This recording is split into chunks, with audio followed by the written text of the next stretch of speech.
कैसे देखते हैं आप जो एसटी का दर्जा दिए जाने वाला है पहाड़ी समाज को कश्मीर में? मैं ये समझता हूँ कि ये जो एसटी का स्टेटस था ये उन लोगों के लिए था जो ट्राइबल लोग थे और सदियों से ये भेड़ बकरियों के साथ अपनी भैंसों ऊँटों के साथ जंगलों में ट्रैवल करते थे। सरकार की तरफ से इस पॉलिटिकल रिजर्वेशन के लिए कोई प्रावधान हो रहा है ही नहीं कि ये ज़्यादा संख्या को दी जाए। ये कहाँ से सरकार देगी? अंडरस्टूड है कि वो जब सरकार उनको घर बैठे ही परोस के दे रही है, वो तो ट्राइबल है नहीं। वो मुझे बताएं कि पहाड़ी समाज के लोग जम्मू कश्मीर में पहाड़ी समाज को एसटी आरक्षण देने का विधेयक केंद्र सरकार लोकसभा में पेश कर चुकी है। इस विषय पर जम्मू कश्मीर का जो गुज्जर बकरवाल समाज है उनके नेता से बातचीत करेंगे। जम्मू कश्मीर के कांग्रेसी नेता वफा चौधरी जी मेरे साथ बातचीत कर मौजूद है। इनसे जानने की कोशिश करेंगे क्या कुछ पक्ष है इनका इसका। जी, कैसे देखते हैं आप जो एसटी का दर्जा दिए जाने वाला है पहाड़ी समाज को कश्मीर में? मैं ये समझता हूँ कि ये जो एसटी का स्टेटस था ये उन लोगों के लिए था जो ट्राइबल लोग थे और सदियों से ये भेड़ बकरियों के साथ अपनी भैंसों ऊँटों के साथ जंगलों में ट्रैवल करते थे और खानाबदोश लोग थे। लेकिन आज जम्मू कश्मीर के अंदर इन्होंने बहुत अपर क्लास के लोग जो कि राजा महाराजा की फैमिली से बिलोंग करते थे, आज उनको भी यहाँ लाके खड़ा कर दिया। हम ये नहीं कहते कि उनको ये किस टारगेट से इन्होंने किया। मुझे ये लगता है कि उस सोच के साथ किया है जैसे कि कुक्की और मतई के बीच में एक बहुत बड़ी खाई तैयार कर दी है ये मणिपुर में।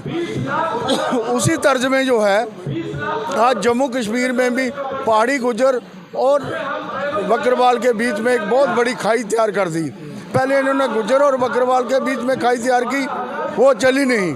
फिर उसके बाद इन्होंने अब पहाड़ी गुज्जर बकरवाल के बीच में बहुत बड़ी खाई तैयार कर दी है कि ये भी मणिपुर वाला एक किस्सा यहाँ पे चले। लेकिन मैं समझता हूँ कि यहाँ के लोग बहुत समझदार हैं, सोच बूझ रखते हैं। आपस में लड़ने की ज़रूरत नहीं है, हमें सरकार के साथ लड़ने की ज़रूरत है। सरकार का कहना है कि ये गलत फहमी है कि गुजर बकवार जो है इनका आरक्षण खत्म हो जाएगा। ऐसा कुछ नहीं होगा, दोनों का आरक्षण बरकरार रहेगा, उनका कहना है। मुझे ये बताइए कि जब कोई सरकार की तरफ से इस पॉलिटिकल रिजर्वेशन के लिए कोई प्रावधान हो रहा है ही नहीं कि ये ज़्यादा संख्या को दी जाए, ये कहाँ से सरकार देगी? अगर कल को रिक्रूटमेंट होती है तो मुझे ये बताइए जब अगले की रिजर्वेशन है तो उसके बच्चे भी वहाँ खड़े होंगे और गुजर बकरवाल के भी खड़े होंगे। क्या एक जंगल में बच्चे पलने वाले रहने वाले और एक सिटी के अंदर रहने वाले जिसके बड़े बड़े शोरूम हैं, बड़े बड़े मॉल हैं, क्या उसका वो बच्चा कंपटीशन कर सकता है? कभी नहीं आ सकता। ये हमारी रिजर्वेशन थी, हमें चाहे 45% मार्क्स लेने के बाद हमारे बच्चे को रिक्रूटमेंट मिलती थी, आज की डेट में वो नहीं मिलेगी। जो 90 सीटें हैं उनमें से 9 सीटें आरक्षित कर दी हैं एसटी के लिए, तो अब जो विधायक पेश हो चुका है विधेयक, कैसे देखते हैं इस चीज़? देखिए 9 जो दे रखी हैं तो ये कहते हैं कि 9 में उनकी कोई वो इंटरवीन नहीं करेंगे। ये कैसे हो सकता है? क्यों नहीं करेंगे? जब वो एसटी हैं तो वो इसमें करेंगे, क्यों नहीं करेंगे? पार्लियामेंट की एक सीट हमारी जो एसटी की पॉलिटिकल रिजर्वेशन है, तो क्या उसके लिए ये पहाड़ी नहीं आएंगे बीच में? इनको कौन से खाते से ये देंगे दूसरी पॉलिटिकल रिजर्वेशन? तो अगर 9 हमें दिए तो इनको 9 कहाँ से दे देंगे? इसके लिए ये गहराई में जाने की ज़रूरत है।